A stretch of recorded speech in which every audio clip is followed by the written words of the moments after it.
Hello and welcome to This Day with God, your daily devotion from Truth Sets Free. Talents entrusted for service, July 18. So we, being many, are one body in Christ, and everyone members of one another. Having then gifts differing according to the grace that is given to us. Romans 12:5-6. God has given to every man talents in trust. To every man he has given his work. There can be no idlers in his vineyard. Each has most earnest, sacred, solemn work to do for the master. To everyone is committed some work to do, and none are excused. The day of final account will come when the Lord reckons with his servants.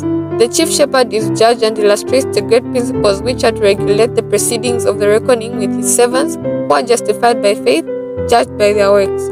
Faith works by love and purifies the soul of moral defilement, that it may become a temple for the Lord. The entrusted talents are not reserved for a favored few who are exalted above their fellow men in education, in smartness of intellect. The talents are endowments bestowed upon the Lord's family individually, from the lowliest and the most obscure to those who are in highest positions of trust. The entrusted gifts are proportioned to our varied capabilities, and everyone is to use these talents to God's glory. He is to increase their usefulness because through using them, he becomes more and better qualified to trade on his Lord's goods and to accumulate by trading.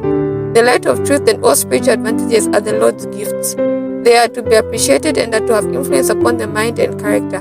We are to return to God corresponding increase according to the gifts entrusted. We have by grace been chosen as his servants.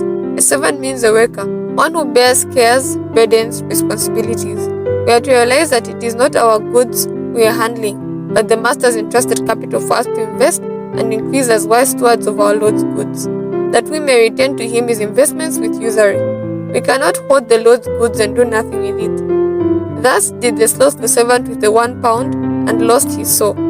Every man has a solemn work to do, and he cannot trifle with his time. He cannot trifle with his privileges and his opportunities granted him. He must improve in character and ability according to his privileges and opportunities to make a complete worker in the cause of God. Amen. May this truth guide your day. Join us again tomorrow for This Day with God on Truth Sets Free.